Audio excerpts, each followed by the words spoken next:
délégation, dont le chef d'état-major des armées de l'Italie. Cet après-midi, avec le président de la République, chef de l'État Mohamed Bazoum, ils ont parlé défense et sécurité, appui militaire et logistique et un important soutien à l'armée nigérienne. Una visita per l'Italia molto importante, l'incontro con il presidente Bazoum è stata. Dans le cadre de la coopération militaire entre nos deux pays, nous avons cédé aujourd'hui 2 hélicoptères au Niger. Il y aura l'année prochaine 2 autres hélicoptères, mais ceci n'est qu'une petite partie du travail que nous sommes en train de réaliser. Dans le cadre du travail que nous sommes en train d'élaborer entre nos deux forces armées, je suis particulièrement satisfait du travail accompli et des progrès réalisés. Et je voudrais particulièrement remercier les forces armées du Niger pour le travail qu'ils sont en train de réaliser avec courage et professionnalité. Dans la matinée, le président de la République, chef de l'État Mohamed Bazoum, a également reçu en audience un groupe de pharmaciens nigériens qui ambitionnent d'installer dans notre pays une unité de fabrication de produits pharmaceutiques. Nous sommes venus échanger sur ce projet sur lequel nous avons déjà commencé à réfléchir et pour vraiment avoir l'accompagnement de son Excellence sur ce projet-là, pour qu'on puisse aussi au Niger, comme dans la plupart des autres pays, avoir une unité de production des produits pharmaceutiques. Nous avons vraiment trouvé une oreille attentive à ce projet-là. Et nous avons également eu l'engagement de son Excellence, Monsieur le Président de la République, pour l'aboutissement de ce projet, notamment le faire vite et de travailler pour avoir le plan d'investissement de ce projet-là, en tout cas dans les prochains jours. La délégation de pharmaciens à sa sortie d'audience affirme être très satisfaite d'ores et déjà que le Niger s'est lancé dans une dynamique d'industrialisation du pays avec la mise en œuvre de la ZLECAf. Coopération beau-fixe entre le Niger et l'Italie. Le ministre italien de la Défense, avec son homologue nigérien, a procédé à la cérémonie de cession de 2 hélicoptères au profit du Niger. Ils viennent renforcer les capacités de surveillance et de contrôle des forces de défense et de sécurité engagées dans la lutte contre le terrorisme. Issa Issa, Hawa Maman. À son arrivée à Niamey, aux environs de 14h heure locale, le ministre italien de la Défense a été accueilli par son homologue nigérien avant de recevoir les honneurs militaires. Il a été conduit directement au salon VIP de la base aérienne 101 où les 2 ministres devaient procéder à la signature de réception de 2 hélicoptères de type AB-412 cédés par la République d'Italie au Niger. Des vecteurs qui viennent agrandir la flotte aérienne dans la lutte contre l'insécurité. Leur cession entre dans le cadre de l'accord de coopération signé le 26 septembre 2017 entre les gouvernements nigériens et italiens.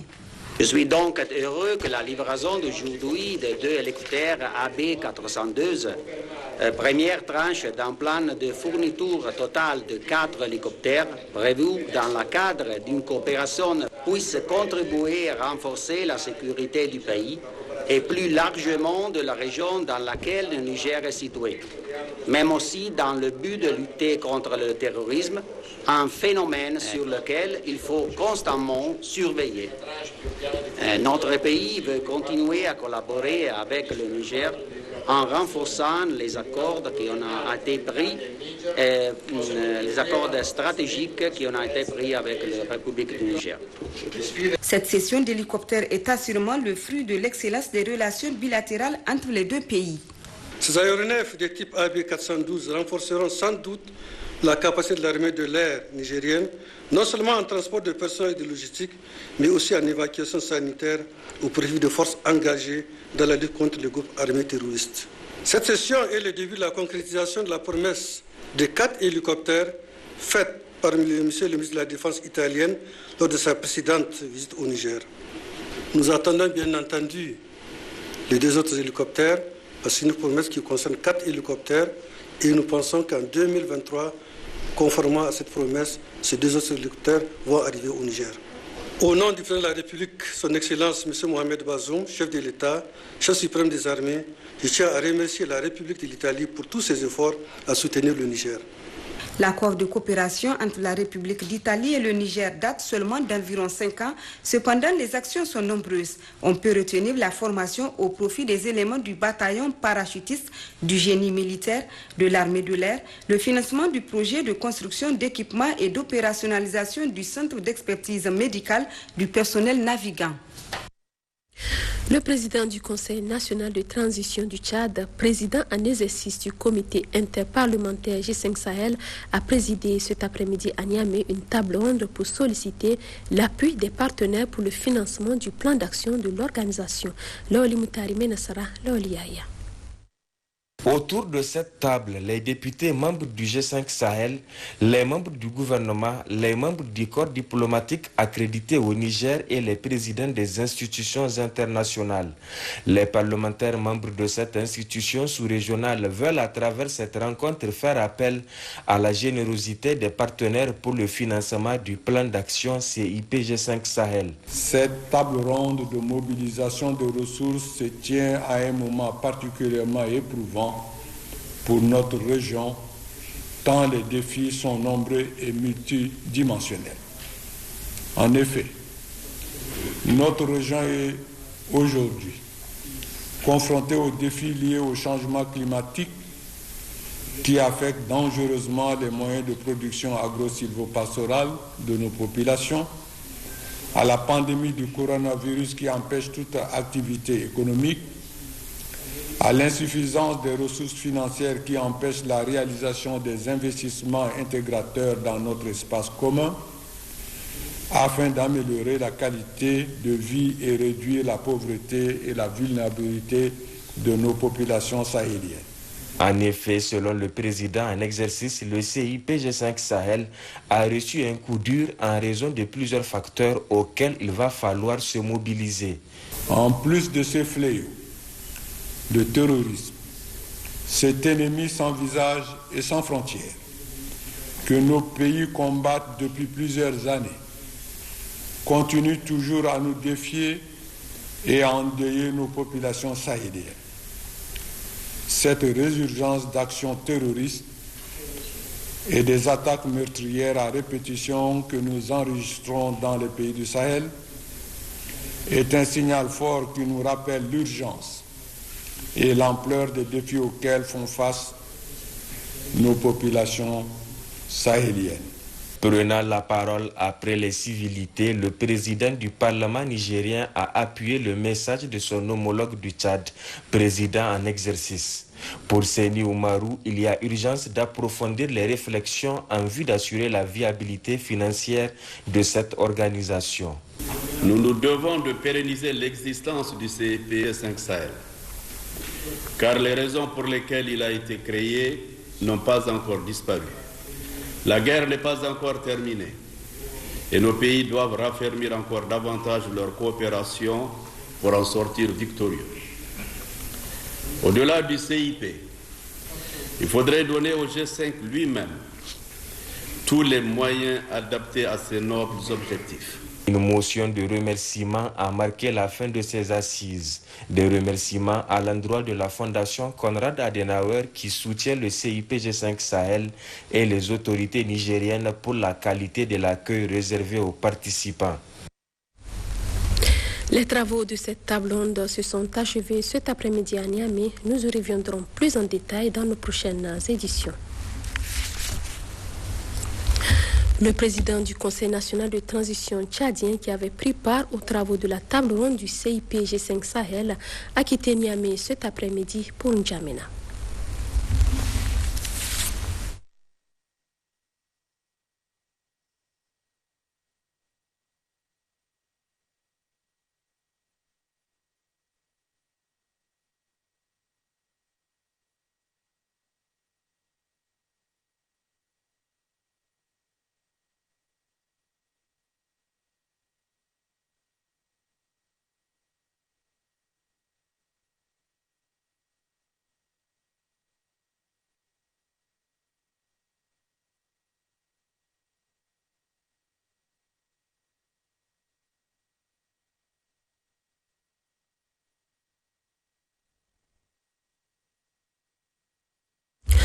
cabinet du Premier ministre, 2 audiences sont à signaler ce mardi.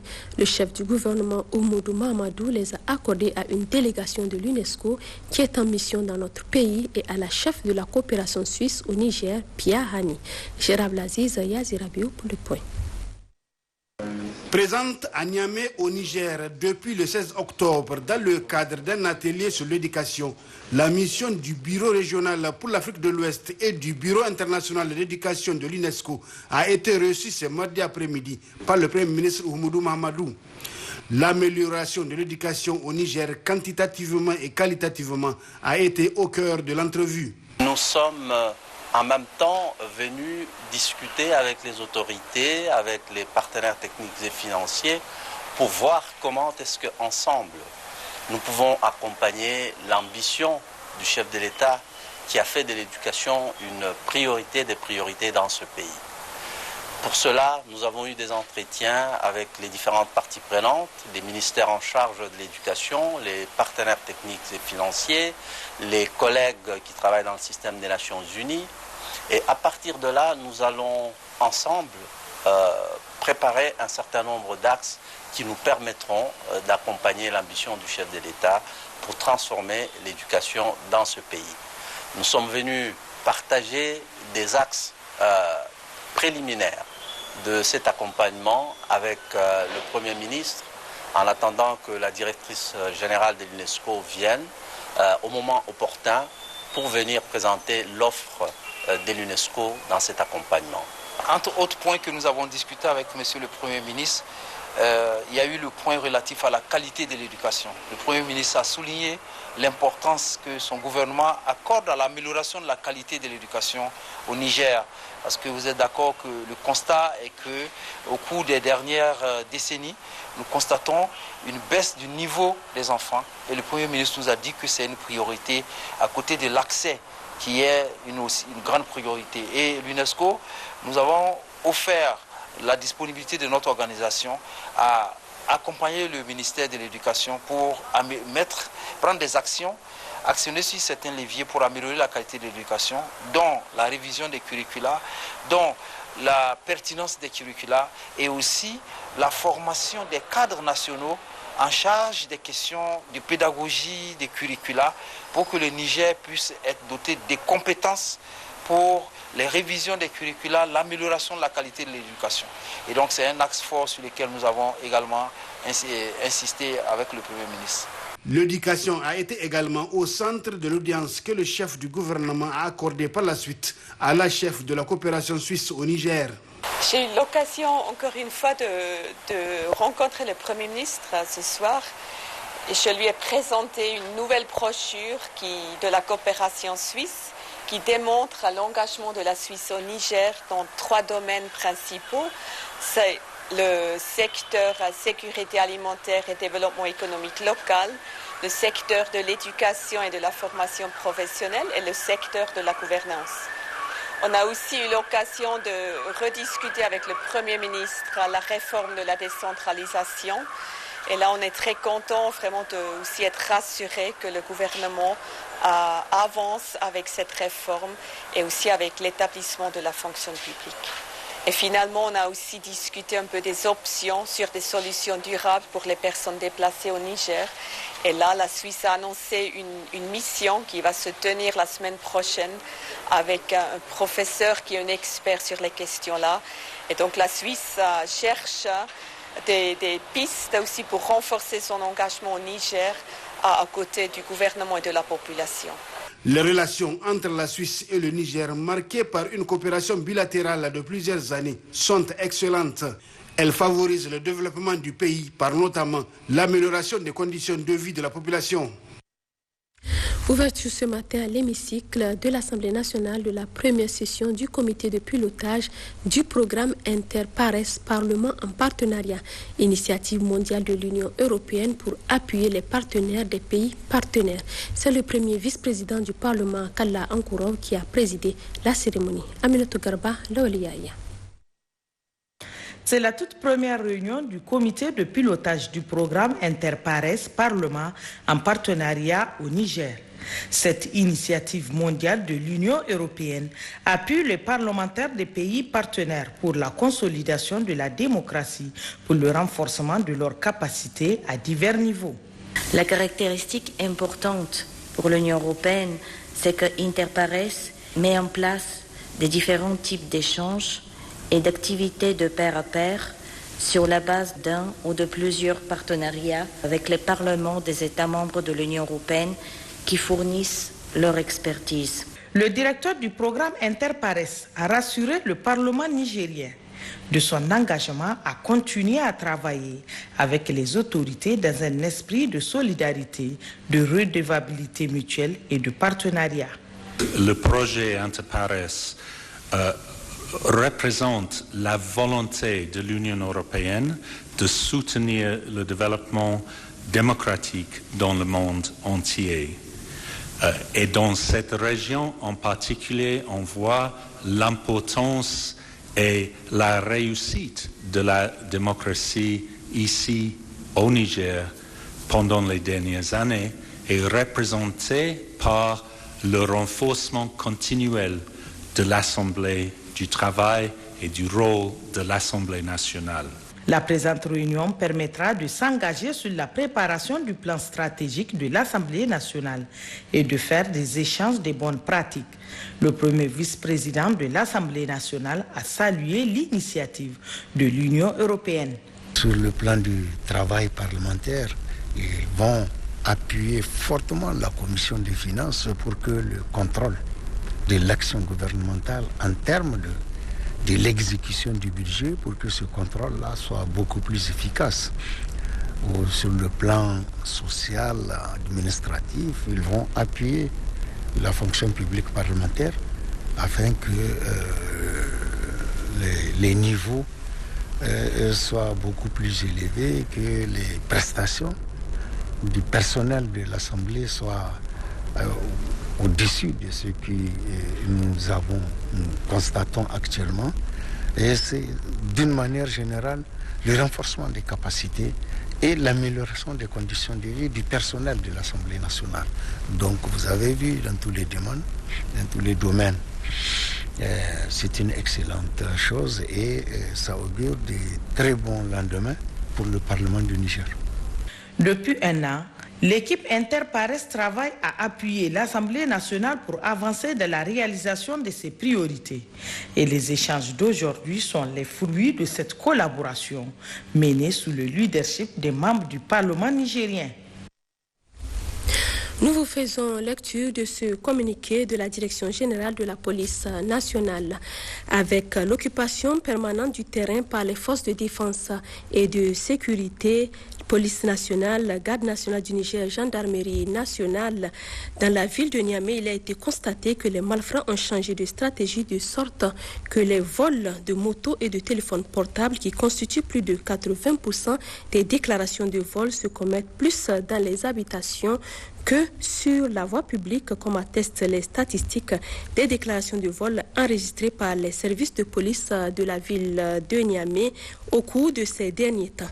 À titre illustratif, du 1er au 15 octobre 2022, il a été enregistré 479 déclarations de vol des téléphones portables, dont 408 commis dans des habitations et 71 sur la voie publique. 74 déclarations de vol de motos, dont 71 commis dans des habitations et 3 sur la voie publique. De plus, il a été remarqué que ces vols et autres forfaits sont commis à Niamey, tout comme à l'intérieur du pays, à l'aide de motos sans plaque d'immatriculation. C'est pourquoi, dans ses missions régaliennes de sécurisation des personnes et de leurs biens, la police nationale, à travers un communiqué en date du 16 septembre 2022, a invité les détenteurs d'engins à 2 roues et tricycles sans plaque d'immatriculation des 8 chefs-lieux de région à se conformer à la réglementation en vigueur en immatriculant leurs engins. Au vu de l'engouement suscité pour se conformer et comme attestent les statistiques hebdomadaires des véhicules et motos mis en règle, un délai supplémentaire d'1 mois À compter du 16 octobre, leur a été accordé. Le numéro d'immatriculation ou plaque est un élément d'identification permettant aux services de sécurité d'appréhender facilement les auteurs des forfaits commis à l'aide d'engins immatriculés. Pour donner l'exemple et permettre aux fonctionnaires de la police nationale d'effectuer le contrôle, des instructions fermes ont été données à tous les policiers en vue de se conformer à la réglementation en vigueur. Au regard de l'importance de cette question, la police nationale lance un appel pressant à l'endroit de la population à plus de vigilance et de collaboration dans l'intérêt de tous. Et puis, prestation de serment ce matin à la Cour des comptes de 2 nouveaux membres de cette Cour. Il s'agit de M. Abani Ahmed Mohamed et M. Ousmane Gourouza Magaji, nommés respectivement conseiller et avocat général à la Cour. La prestation de serment de ces 2 nouveaux membres s'est déroulée sous la présidence du premier président de cette Cour, professeur Oumarou Narey, Mariam Dako, Suleiman Bakar. Nommés par décret présidentiel sur proposition du ministre de la Justice Garde Sceaux, les membres de la Cour des comptes ne peuvent prendre fonction sans pour autant prêter serment. C'est donc pour répondre à cette formalité légale et obligatoire que ces 2 nouveaux membres, à savoir Abani Ahmed Mohamed et Ousmane Gourouza Magaji, nommés respectivement conseillers et avocats général à la Cour des comptes, sont ce matin devant les autres membres de cette Cour pour s'atteler à l'exercice. C'est ainsi que ce moment spécial de leur toute nouvelle carrière a été mis en exergue pour leur rappeler quelques principes fondamentaux devant désormais guider leur action. De manière générale, votre mission consistera à veiller à la bonne et saine application des lois et règlements au sein de la Cour et de ce fait à défendre les intérêts généraux de la société en restant dans le seul et unique cadre de la loi.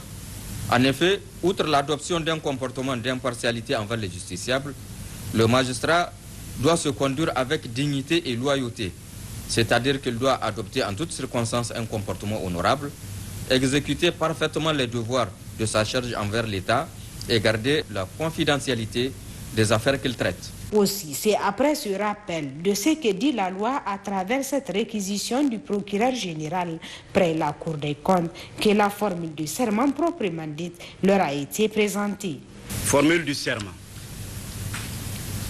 Je jure devant Dieu et devant les hommes de bien et fidèlement remplir la fonction dont je suis investi, de l'exercer en toute impartialité dans le respect de la Constitution et des lois et règlements en vigueur, de garder le secret des délibérés et des votes auxquels je peux être appelé à participer, de ne prendre aucune position publique ou privée sur les questions relevant de la compétence de la Cour et de me conduire en tout comme un digne et loyal magistrat.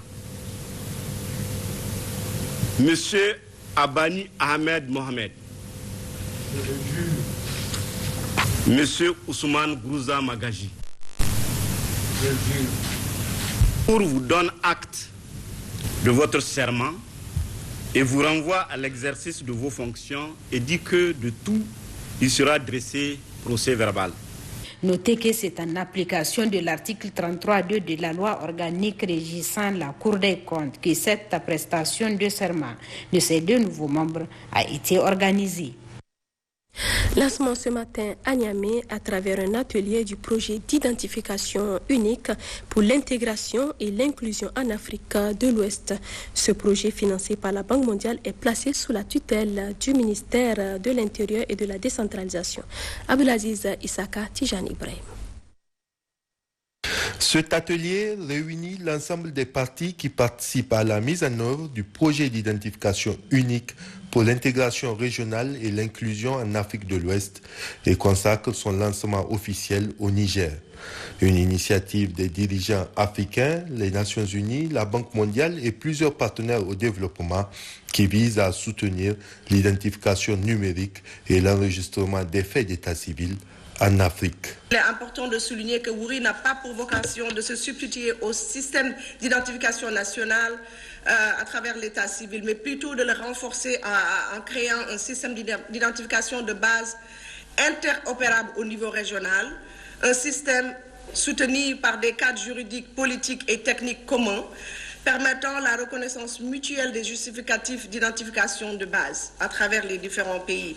Le Niger fait partie de la deuxième phase de ce programme qui concerne également le Burkina Faso, le Togo et le Bénin pour un montant de plus de 170 milliards de francs CFA. Sur ce montant, 50 milliards de francs CFA revient au Niger en raison du rôle central du pays dans ce programme. L'objectif du projet Ouri Niger est d'augmenter le nombre de personnes en République du Niger qui disposent d'une preuve d'identité unique reconnue par le gouvernement et qui facilite l'accès aux services.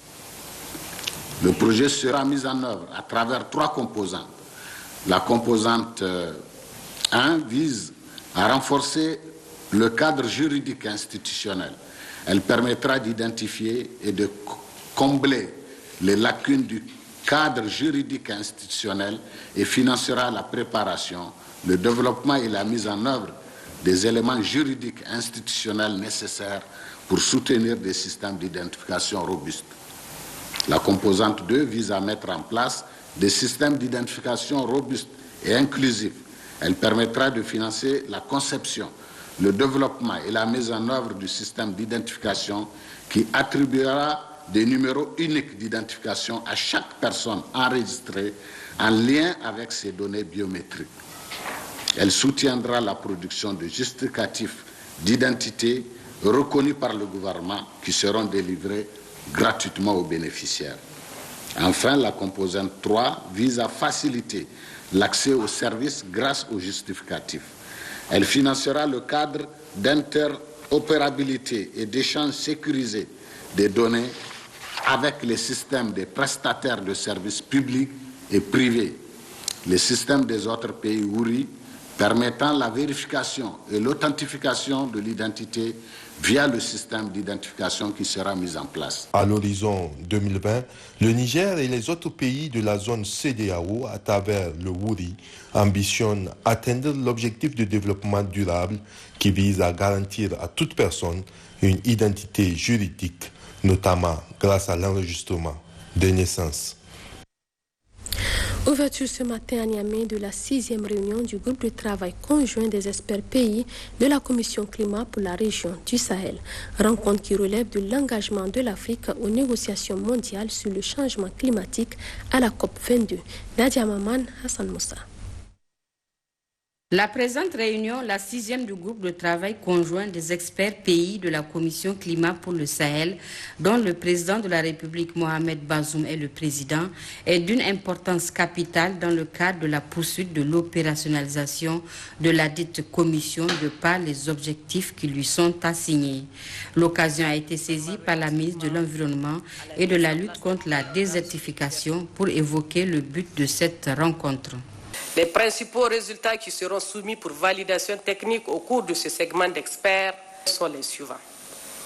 Le projet de texte additionnel instituant la Commission climat pour la région du Sahel, le projet de texte portant organisation et fonctionnement du secrétariat permanent de la Commission climat pour la région du Sahel, le projet de texte portant manuel de procédures administratives, comptables et financières du secrétariat permanent de la Commission climat pour la région du Sahel, le projet de texte portant règlement financier du secrétariat permanent de la CCRS, le projet de texte portant statut du personnel du secrétariat permanent de la CCRS, l'avant-projet du budget triennal de fonctionnement, d'équipement et d'investissement 2023-2025 du secrétariat permanent de la CCRS, le projet de règlement intérieur de la réunion ministérielle et enfin le projet de déclaration de la 4e réunion ministérielle de la Commission climat pour la région du Sahel.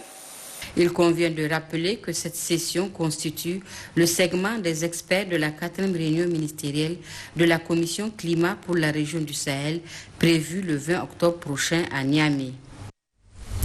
La ministre de la Promotion de la Femme et de la Protection de l'Enfant a procédé ce matin à une remise d'équipements de conservation et de transformation de produits agro-pastoraux aux groupements féminins des régions de Difa et de Niamey. Ces équipements sont acquis avec l'appui financier de l'Agence française de développement AFD à travers le projet Genre, Population et Développement au Niger.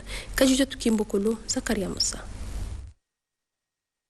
Les femmes des différents groupements de Niamey et de Difa étaient nombreuses à répondre à cette présente cérémonie de remise d'équipements qui leur est destinée par le projet Genre, Population et Développement PGPDN. Ce projet a pour objectif d'accompagner la transition démographique en contribuant à l'amélioration de l'état de santé de la population, notamment les femmes et les enfants, à la maîtrise de la croissance démographique et à l'autonomisation des femmes. À l'actif de ce projet-là, on est en train d'élaborer même une étude sur femmes, paix et sécurité. Le projet également est en train de nous appuyer sur l'évaluation de la stratégie d'autonomisation de la femme, de la stratégie de violence basée sur le genre et de beaucoup d'autres chantiers que nous avons en cours. Ces matériels-là, c'est pour les femmes, c'est pour les groupements féminins. Donc, apprenons à travailler ensemble pour que nous ayons des résultats. Ce lot de matériel destiné à ces deux régions s'élève à environ 24 millions francs CFA, ce dont renforcera sans doute les capacités des femmes pour leur autonomisation. Ce sont des matériels agroalimentaires qui ont été remis par le ministère de la Promotion de la Femme en appui avec l'AFD. Cet appui est composé de... On a 10 scellés de sachets plastiques, 20 tables métalliques, 10 séchoirs en bois avec filet, 10 balances, 10 séchoirs solaires livrés avec panneaux solaires, une batterie et support pour le panneau solaire, 10 tabourets, 10 tables de séchage en bois, 10 filets de séchage, 10 filets de protection, 10 tamis, 10 plateaux de tri, 10 nattes en plastique, 10 récipients de stockage d'eau, 10 récipients de stockage de produits, 10 presses huile d'arachide et 10 tonificateurs d'arachide. Je suis ravie qu'on ait pu tenir cette activité et qui, j'espère, en tout cas, sera bénéfique pour les groupements des deux régions. À l'issue de la cérémonie, la ministre de la Promotion de la Femme et de la Protection de l'Enfant a procédé à une visite des équipements où elle a eu d'amples informations sur cet important don. Ouverture également ce matin à l'université Abdou Moumouni de Niamey de la 15e édition de la journée porte ouverte au profit des étudiants sur la lutte contre le blanchiment de capitaux et le financement du terrorisme. C'est le ministre de la Jeunesse et des Sports qui a présidé la cérémonie. Ahmadi Toujani Oumarou, Abdoulaye Ali. Mobiliser et sensibiliser les jeunes contre les phénomènes du blanchiment des capitaux et d'autres crimes connexes. Tel est l'objectif visé à travers cette 15e édition des journées portes ouvertes organisée par le groupe intergouvernemental d'action contre les blanchiments d'argent en Afrique de l'Ouest, JIABA. Nous savons tous combien nos chefs d'État sont engagés au plus haut niveau en mettant en place des institutions pour la promotion de la bonne gouvernance. Cela démontre de l'impératif et il nous revient à tous, étudiants, chercheurs, selon notre position, notre statut, de pouvoir mettre la main à la place pour qu'ensemble nous relevions les défis de la bonne gouvernance et de l'amélioration des conditions de vie de nos populations. Cette 15e édition de la journée porte ouverte au profit des étudiants de l'université Abdou Moumouni de Niamey est placée sous le thème « Rôle des jeunes dans la prévention et la lutte contre le blanchiment des capitaux et le financement du terrorisme ».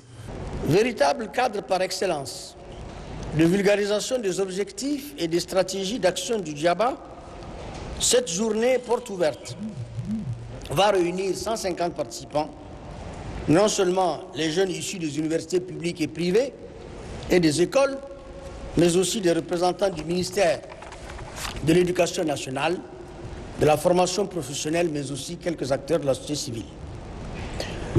L'université Abdou Moumouni, qui sert de cadre d'organisation de cette importante activité, ne peut que se réjouir de cette heureuse initiative du JIABA et nous demeurons persuadés que c'est le premier acte qui augure le partenariat fructueux entre nos deux institutions. En procédant à l'ouverture de la cérémonie, le ministre de la Jeunesse et des Sports est revenu sur l'importance de cette initiative car elle vise à sensibiliser et mettre à l'abri une jeunesse en proie à la tentation du gain facile, l'immigration clandestine, et sont une cible privilégiée pour les groupes armés non étatiques. Cette sensibilisation qui vise à protéger notre jeunesse des fléaux incalculables, du blanchiment des capitaux et le financement du terrorisme s'inscrit parfaitement dans les actions pour le développement du capital humain, tel qu'annoncé solennellement dans le discours d'investiture de son Excellence Bazoum Mohamed, président de la République, chef de l'État, et décliné dans la déclaration de politique générale du gouvernement par son Excellence Oumoudou Mamadou, Premier ministre, chef de gouvernement. Pour endiguer ces fléaux, il est donc nécessaire de promouvoir chez les jeunes les valeurs de créativité, du mérite, du civisme et de la citoyenneté pour un changement de comportement afin de valoriser leur contribution au développement. Le député maire, président du conseil de ville de Niamey, Oumarou Dogari Moumouni, a mission dans plusieurs capitales de la sous-région et hors du continent. Objectif, prendre part à des réunions internationales des villes capitales et amorcer des liens de coopération sur plusieurs aspects de la gestion urbaine. Amon Oumarou nous en dit plus.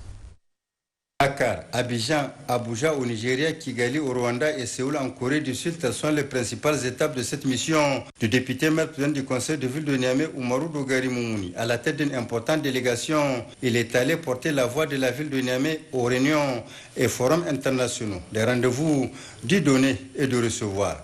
Si à Dakar, Oumarou Dogari Moumouni est allé répondre aux préoccupations internationales sur la mobilité urbaine, il est allé à Abuja au Nigeria pour répondre à la rencontre des présidents des conseils régionaux d'Afrique.